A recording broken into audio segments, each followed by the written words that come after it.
Welcome to Riot Rumble, live from the Media Hub on riotradio.ca. I'm your host, Justin, and today we have my co-host, Dan, behind the scenes. Dan, thank you again for being here. Really appreciate it. Thanks for having me. Of course. So we got a little different setup than usual today. It's just Dan and I in the office today, but we did want to do a little fun episode. Just getting straight into it in the world of sports. This past weekend was Fanatics Fest from the Javits Center in New York City, and I was fortunate enough to take the trip and head down to New York for the weekend and go.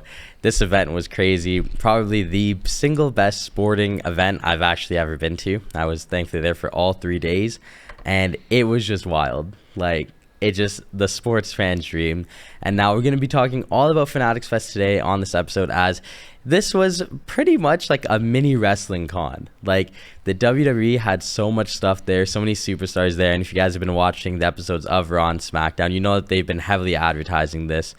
It was amazing. Like I said, as a sports fan, this was awesome. But just narrowing it down to the wrestlers, we're going to deep dive into it. So, yeah, just for like some brief overview, there was different booths. There was also a lot of meet and greets, photo opportunities, as well as panels that they were doing interviews with. So all the stars were there, such as Cody Rhodes, Jey Uso, Liv Morgan, Rhea Ripley, and just so many more people. Some legends too, like Hulk Hogan. Paul Heyman made an appearance, and it was just wild. It was an amazing event overall. A little hectic, but honestly, I had so much fun. So, Dan, we have a lot of stuff in store today. So, what do you want to talk about? I heard that only 4 signing sessions sold out, and I believe it was CM Punk, Cody Rhodes, Jey Uso, and Rhea Ripley.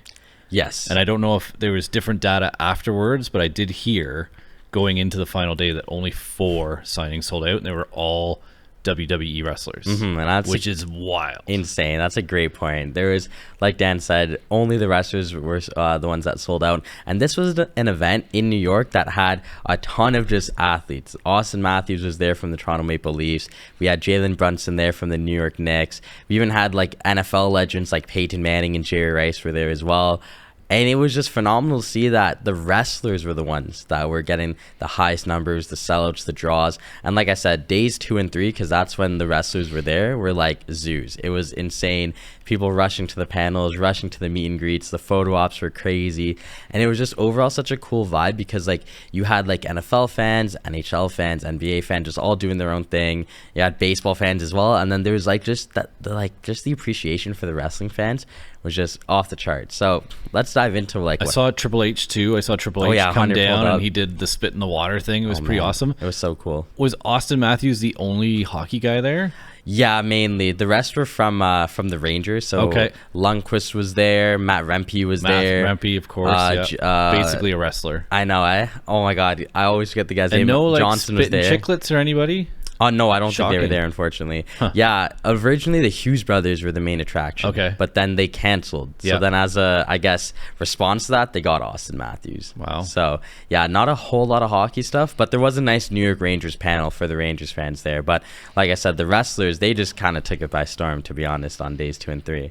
So I guess we'll jump into it first. Now, was able to take a photo with a certain someone. This was like pretty peak for me. Granted, if you know me, you know who I love in wrestling. But thankfully, I was able to meet one of my childhood heroes. CM Punk was there, and I got a nice little photo op with him. Oh my God, I'm cheesing. Were you wearing like multiple shirts depending on who you saw? You could just toss your shirt on. Oh yeah, literally. I brought like a bag that had like 7 different jerseys, 3 different shirts. It was so funny. I bought this CM Punk shirt at the con. I had nothing to wear, and then look at this guy's suit, just an amazing suit. This guy's stellar. I was like, damn, if I had known CM Punk was gonna look this good in the suit, I would have worn the suit. It looked good. I actually saw him doing an interview, and I was like, wow, the suit. I know he's wearing them with some Jordans. Yes, but yeah, I was really shocked to see the suit at a fan event. I figured he'd be on his cut-off sleeves and rocking some athletic pants, but yeah, what is that on the lapel of his dress shirt? Yes, so I don't have a close-up. However, a fan actually gave him a homemade pin, and I think it says Team Larry on it for his dog, and he wore it the whole event. I saw that on Facebook afterwards, and then explained it, so I thought that was pretty cool. And then I don't think he's wearing any of them, but he also got a lot of fan-made bracelets. I saw the bracelets in the post, which is super cool. Yeah, it's amazing. But it was so cool to meet him. I told him he's an absolute legend, and he dapped me up. He said he appreciated it. We took a quick photo, and it was awesome. He made a lot of time because there was a whole lot of fans. They added extra tickets, so keep that in mind too. Like, they sold out, and then they added extra tickets, and those sold out on top of it. So I was lucky enough to grab one because, yeah, I really wanted to meet CM Punk. Like I said, probably my favorite wrestler of all time, especially when I was growing up. This guy was like my hero, so it was so cool. You know, I'm short because look at how short I look next to CM Punk. You don't look that much shorter than him, though.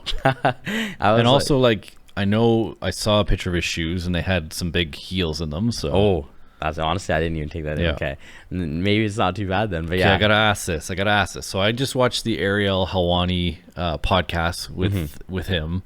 It's from a few months back. He was talking about the salt and pepper in his beard and his hair, saying that Vince McMahon would have never allowed that. That's how you know this is the new WWE. Yep. He's earned it.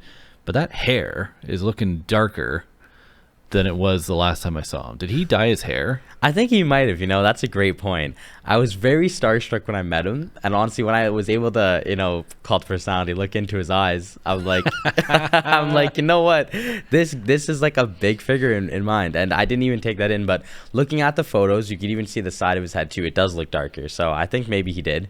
I love the beard though, the salt and pepper beard. It really shows that he is aging. It is a different era. Yeah. So I'm looking at a picture from 2 weeks ago, and he's with Jesse the Body Ventura. Shout out. He has got a lot of gray in his hair. So he's gotten the hair's freshened up a little bit. Nice. And he definitely did that for Fanatics Fest because, like I said, there's like the biggest sports convention I think ever. Don't quote me on that, but it definitely felt like it when I was there. So I was really happy though. CM Punk, amazing guy. He did a panel. I didn't get a lot of videos of his panel, unfortunately, but I was listening in when I could.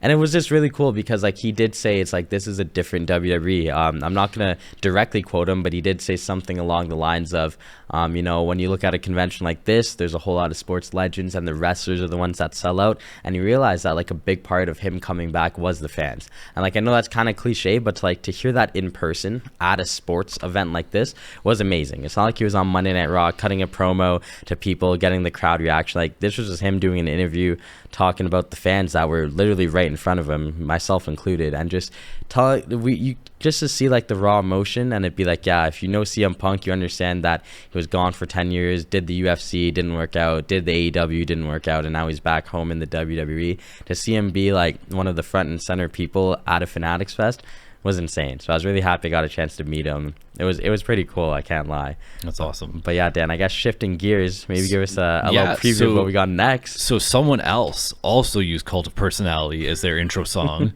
and you got to see them, but who was it? It was the one and only, the Scottish Warrior, Drew McIntyre.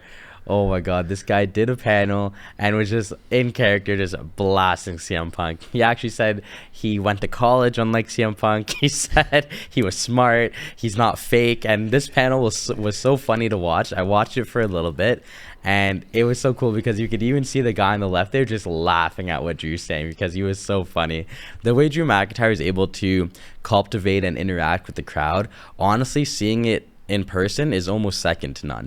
And I was fortunate enough to see him when I went to SmackDown with my brothers a couple months ago, and to see him do it again in I guess a smaller scale really just shows that everyone in that room was on their toes listening to what this guy had to say. It was not a dull moment. And he's just so good. There's something about Drew McIntyre, the way he carries himself, his mannerisms, even in this still photo, just the way his arm is and his facial expression, he was really giving his points away about CM Punk. And it was funny because it had my friend saying to me, dude, do they hate each other? I didn't know it ran this deep. And it was so cool to see him cut a promo. He was signing stuff saying FCM Punk. He was doing the chants. I'm damn, he's just going for it, man. It was awesome. So it was so cool to see the Scottish Warrior from a distance, and then thankfully we're actually able to see him up close and personal as we managed to get a photo with him at his booth there. Really awesome to talk to. Just overall a great guy. I told him how my dad's a big fan of his, and he actually made my dad a video. I told him that we here at the office love him, and he just really appreciated it. And it seemed like this was like such a cool one-on-one conversation, because it didn't seem like he was, I guess, Drew McIntyre. It seemed like I was legit speaking to Andrew Galloway, and like it truly meant a lot to him, and it was just amazing speaking to him. So it was a great experience. He's definitely like, he's got to be in my top 3 after this, to be honest. So I was really happy to meet Drew McIntyre. It was funny because we do know about their feud, Drew McIntyre and CM Punk. I couldn't tell either of them that I was meeting the other, else it probably would have resulted in a Claymore kick. So I definitely held out from that. But it was definitely really cool to see Drew. Now, quick pivot here. So they just fought recently, Drew with the victory. Yep. The rumor is that after tonight, CM Punk's got a little talk on Raw that at Berlin, we're going to have CM Punk Drew Part 2. What do you think? I'm loving the sounds of that, to be honest with you.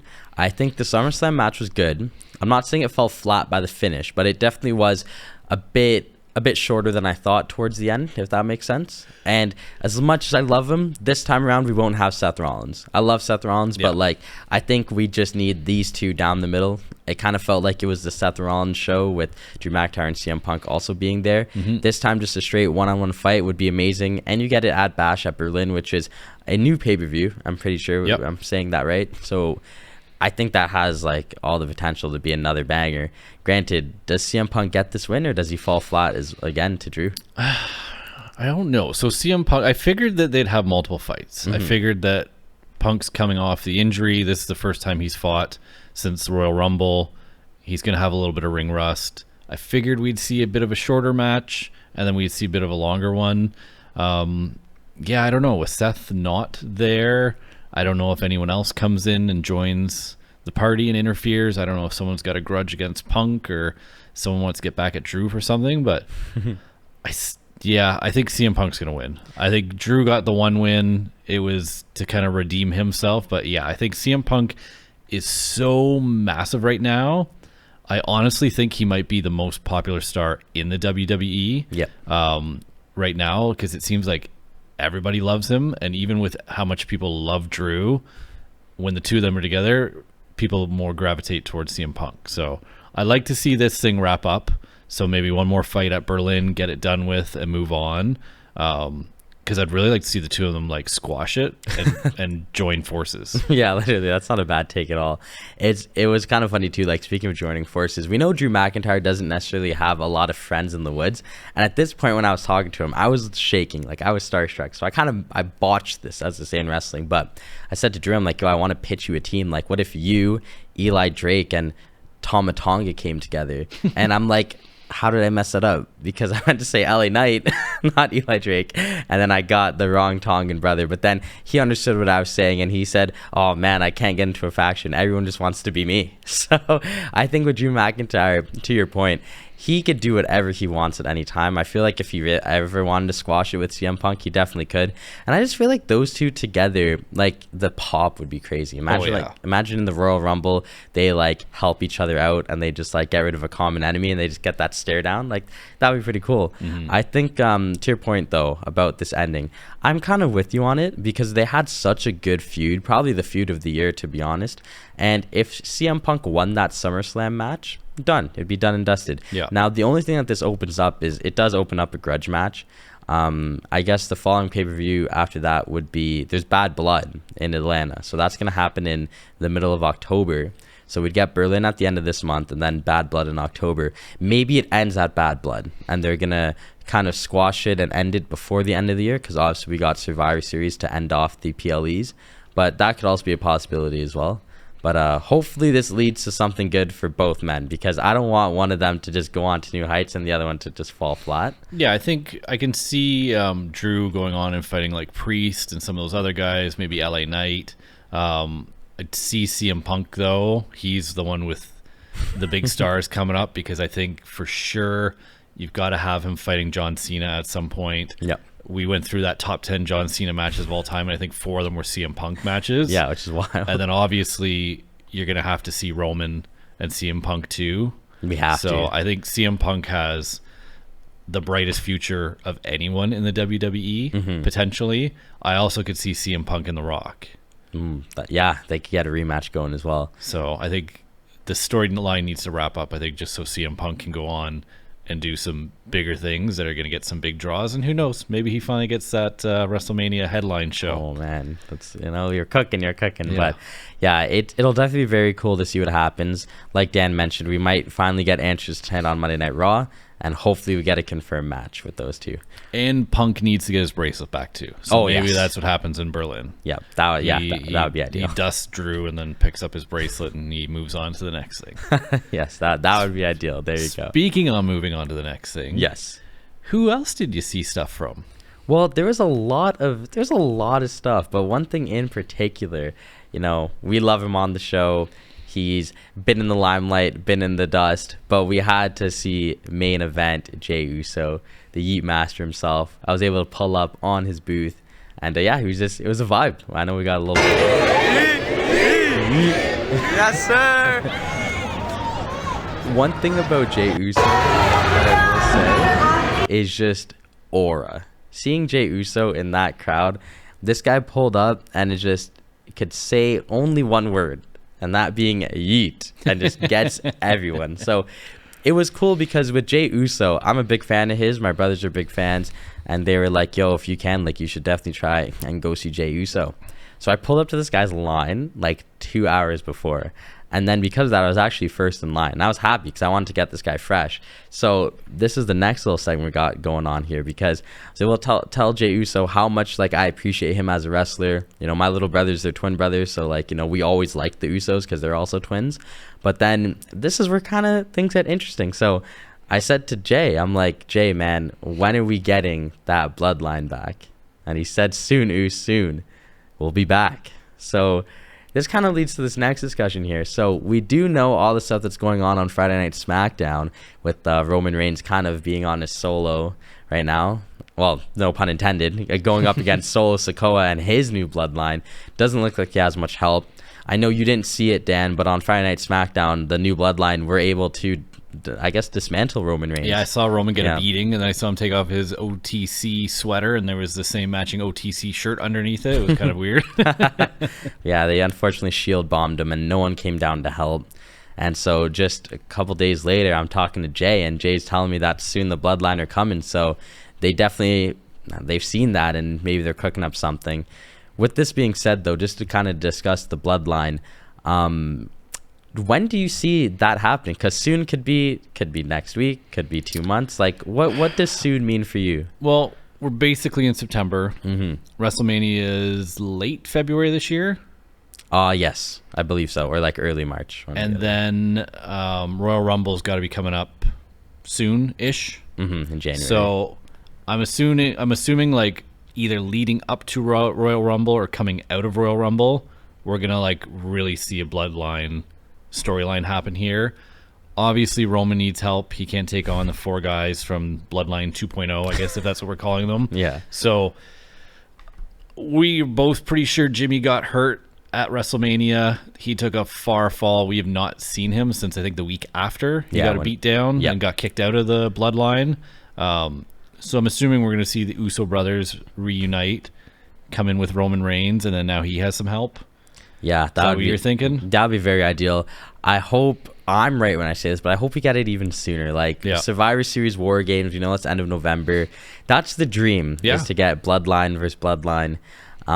It's just so sad talking about it because this is the first time I think ever in our show's history we're talking about Roman Reigns being an active member on TV again and him getting taken out. Yeah, I think you're right. I think we're gonna see sooner a small part of the storyline, but then it's gonna get bigger, right? I think The Rock's gonna come back, and I think there's some unsigned family members not in the WWE who are also gonna come in. Yeah, and I think it's gonna get bigger. I'm with you on that. I don't know if it's going to be just 2 teams against each other, or if something's going to split off and The Rock's going to start a new bloodline, and we're going to have The Rock's bloodline versus Solo's bloodline versus Roman's bloodline, and it's going to be we've said bloodline civil war. Yeah, it would be wild. I'm saying to myself, when I get my braids, let me tag in. I could pass this Jimmy Uso if need be. But we'll continue this. But speaking of The Rock, this was interesting that I saw at Fanatics Fest. This was at the big mega superstore. There was a photo of the final boss, The Rock. Whoa! I was like, oh, look at that. there he is himself. And we got Yeet We back got Yeet again. back here. But I thought this was cool that they had the final boss front and center on the Megastore. So I was like getting flashbacks from WrestleMania. Obviously, you know, we all love the final boss. Our first like 4 episodes, we're counting down the days. It didn't want to show the final boss. He was too powerful. I know. But there he is. And you know what, right? And this might be a reach. Granted, it's The Rock. He's like the biggest Hollywood star in the world. But it's also the WWE. They don't put stuff there for no reason. Why would you put The Rock final boss Fanatics Fest, right? And I was like, oh, I saw this and I had to get a photo. And what I think is the most important part of this too is that championship. The Rock is in black and white. The title is still in gold. Yep. I think to me, I took this as this is a reminder that he's still the people's champion. He's still the final boss. He's still here. And to your point, does that really is this them telling us that like, oh, hold on about the OTC, hold on about the tribal chief. Remember the final boss. Yeah. Maybe this was them reminding us and letting us know that we should keep him in our minds when talking about the Bloodline story, because can he come back at any time? I mean, it looks like most of his movies are done wrapping up. We know Moana 2 is finished wrapping up. I think we said the UFC one is coming to an end as well. It's done, yeah. So with that being said, it's only a matter of time before the final boss comes back. Now, the real question is, does he disdain Roman Reigns for losing that championship to Cody Rhodes? That's like what I'm trying to figure out. Yeah, and like maybe he doesn't even care about Roman right now because him and Cody have unfinished business, right? Like the last time we saw him, he handed something to Cody. He talked smack to Cody. He held Cody's belt. Yep. Cody held his belt. So, yeah, I don't know. Like, I don't know if that belt is going to be something that comes into play. And if he puts that on the line and risks losing his belt, or if that belt's just him and he doesn't put it on the line. But yeah, I think we see Rock and Cody has to happen. It has and to. Whether that involves Roman or the Bloodline or it's a complete different story, who knows? Maybe The Rock's like, I'm out of the Bloodline until you guys figure it out. Yeah, right? Literally. It's cool to see The Rock in 2024 still be a big figure in wrestling. And I know that's like a bad take for most people, but I think like you got to really lighten up and understand that The Rock elevates the WWE with purely numbers alone. We don't got to talk about talent, in-ring, just the traction that he brings is like probably second to none. I don't think there's any one person in the world when it comes to wrestling that you could bring in and more people are going to look at than The Rock. And when you're talking about a match like Cody Rhodes versus The Rock that could get built up, I think it writes itself. We've said on multiple shows that the way Cody's title run has been, it hasn't been underwhelming. It's just we haven't had like a massive fight. You know, we have AJ Styles, which we knew he was going to beat AJ Styles. There's no way Logan Paul is going to beat Cody Rhodes. In this Bloodline arc, it's now kind of shifting gears from Cody versus the Bloodline to, you know, Roman versus the Bloodline. Now at Berlin, we got Cody Rhodes versus Kevin Owens. It's like not forgettable matchups, but nothing that's really elevated Cody Rhodes himself. I feel like his stock has stayed the same, and for some, it's gone down. And I think that an opportunity to see Cody versus The Rock, I don't know how you don't pull the trigger on that. I don't know when it'll be, but we're obviously hoping it's coming soon. It could even be next year's WrestleMania, depending on how things go. Could be Survivor Series War Games. Like, we have no clue. And, like, I don't think The Rock's going anywhere, right? So, like, do we need to rush into Rock and the Roman Reigns fight? Or can you do a Rock-Cody rivalry for a while, drag that out for a bit, and then even next year, The Rock and Roman are either at each other or with each other? But I think there's so much time. The Rock's not going anywhere. Now, we know John Cena's storyline has to come to an end next year. So whatever happens with him is going to be... You know, it's on a timeline, but The Rock is, I don't think he's going anywhere. I think that guy's going to fight till he's 60. Yeah, literally.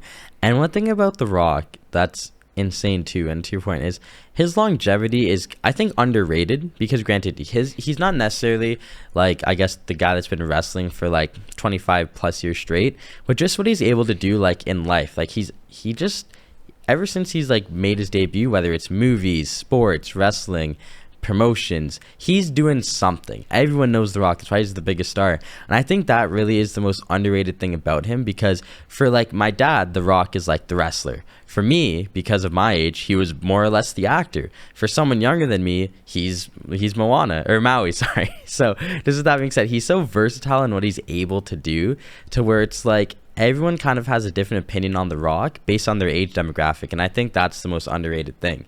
He's able to change it up.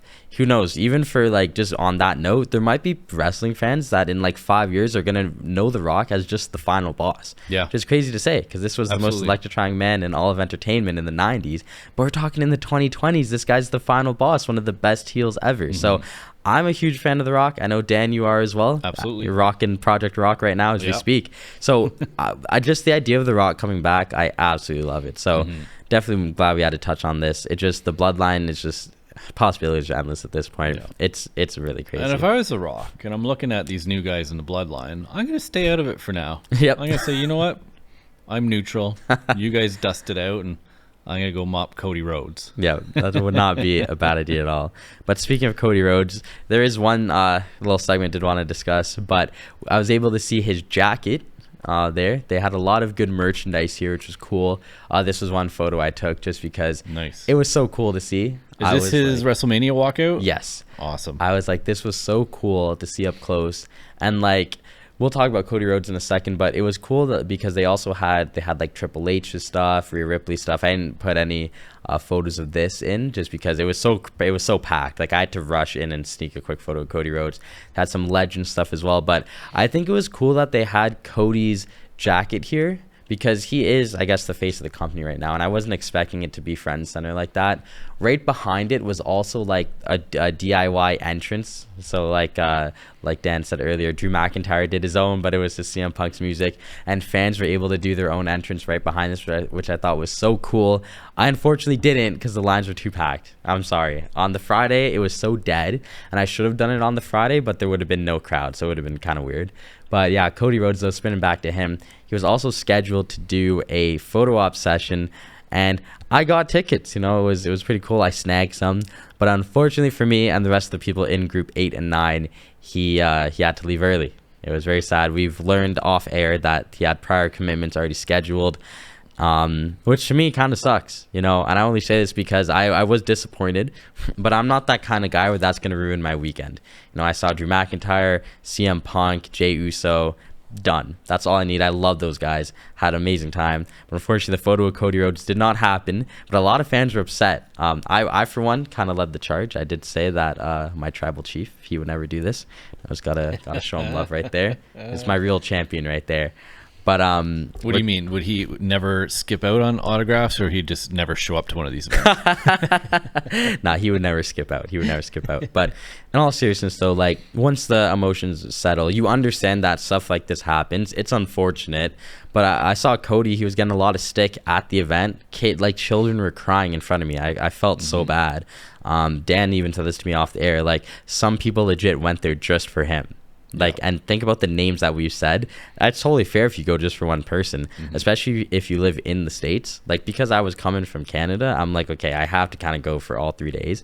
But that really sucks. I think you got to do it the way you did it, right? I think whether it's Fanatics, or you're going to Comic-Con, or you're going to some kind of fan fest, I think you got to go expecting that something might happen, and someone might need to leave early, or someone's flight gets in late, or there's bad traffic and they get delayed in their cab or their transportation there. So I think you always got to plan for, you know, I'd really like to see Cody Rhodes, but he's the champ right now. Everybody wants to see him. He needs to go to Florida the next day for Raw. So I think the way you did it's the best, where you kind of just, you know, I'm going to go see a bunch of people. If I see him, I see him. If I don't, I don't. But you got to see people, right? You put all your eggs in one basket, and you only went to go see Cody Rhodes, and then you don't see him. Yeah. Heartbroken, right? It sucks for the kids, but there was so many other cool people that they could have gone and seen. Exactly. Not only in wrestling and other sports, but, you know, they could have gone and they could have met Drew McIntyre and fallen in love with him and become a big fan, which maybe they weren't before, right? So, yeah, it's unfortunate, but yeah, I don't, from the sounds of it, it sounds like you can't blame Cody Rhodes. I have seen in the past that he stayed extra long at events, and he signed extra autographs or added extra autographs at the last second. Also, this is the first Fanatics, right? Like, they've never done this before, so it probably wasn't run perfectly, but from the looks of it, it looks like it was done pretty darn good for their first go. And I'm assuming this is going to become an annual thing, and they're going to do this every year. So. I hope, yeah.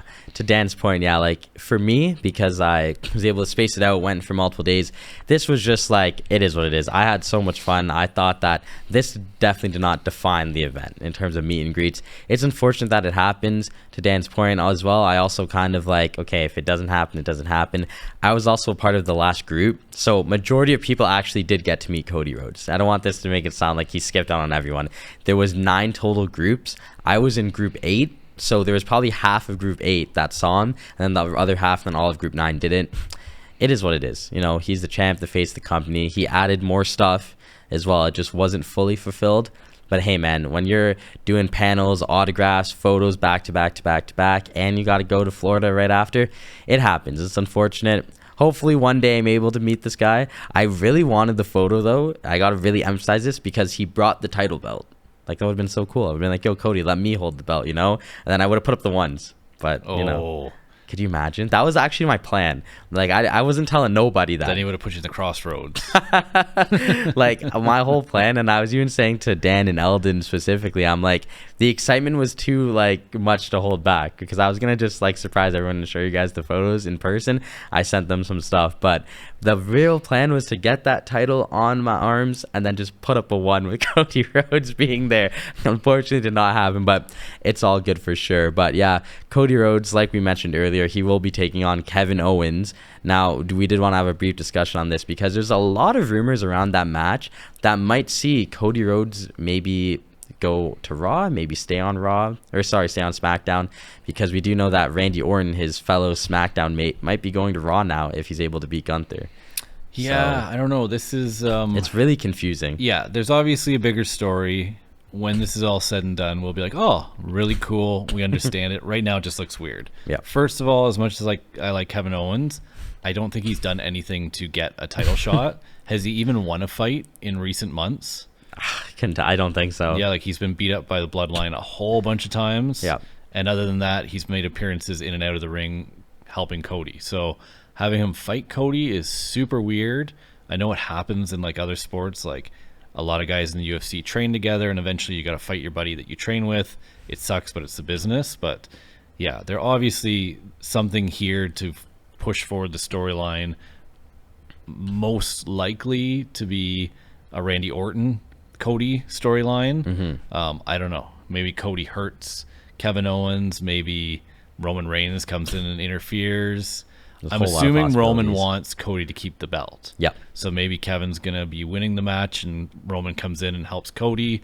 And then that puts a little wedge between him and RKO. But yeah, it's really, I don't know. It's barely main event for me. But yeah, clearly Triple H has something planned. So I'm with you on that. I think right now, the second, with all the rumors about someone going to this brand, someone going to that brand, who's dropping, who's keeping the title, it's a lot to follow for this specific story. But I feel like once it's all said and done, we're going to be like, oh man, he cucked. But yeah, unfortunately, that's all I got for that story. But before we move on, well, I guess we're going to move on. Yeah, we do have the bigger story to me. Yeah. As I was able to see both Liv Morgan and Rhea Ripley do some panels, and they each were like cutting promos on each other. So I got some videos here for us to take a look at briefly.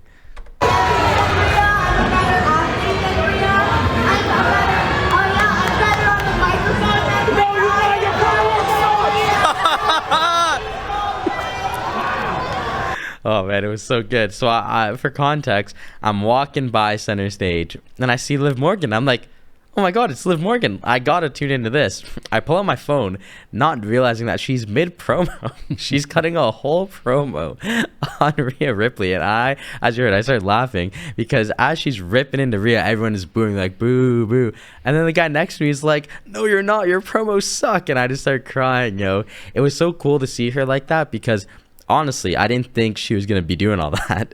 And then as soon as I cut my video, I'm like, damn, like she's cutting a promo. And people are like, I know, like what's going on? So it was cool that the Bloodline, wow, the Judgment Day storyline, sorry, is still very much relevant and carrying out in any setting. We saw Dominic Mysterio, he was on Impulsive and he gave his 2 cents on the current situation. And then from there, Liv Morgan and Rhea Ripley went back and forward based on Dom's interview on Impulsive. A couple days later, Fanatics Fest, and Liv Morgan's cutting a whole promo. So they're really doing everything they can with this. And we do know that we will be getting Rhea Ripley and Damian Priest, the Terror Twins, versus Dominic Mysterio and Liv Morgan at Bash at Berlin. So that's going to be huge. So I was really happy I was able to go out and see Liv Morgan cut her promo. I do have a small video of Rhea Ripley as well that we're going to pull up. On the whole show, you guys get way too much money, and I'm not giving myself away that much. I'm surprised I didn't get a bigger pop, because someone was like, yo, I want an autograph on this, and she's like, come on, I give you guys mommy all the time. And I was like, oh my god. But what was funny too, just to make note, is that there was a lot of rumors about Rhea Ripley and Jey Uso. I hate that I cut the video. As soon as that clip was done, she then said that someone's like, yo, who's your favorite wrestler?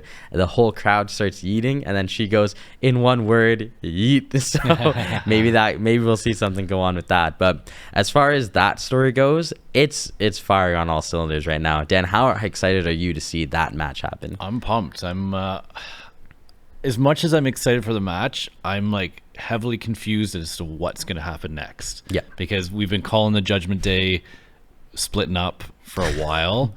This is not what I expected. Yep. Still, it's really cool. I think Finn Balor, either with the Judgment Day or not by himself, is doing like awesome right now, and I want to see more of him. I'm assuming we're going to see him and Priest fighting at some point soon. But yeah, I don't know. I feel like you just said, I think Jey Uso fits into this somehow.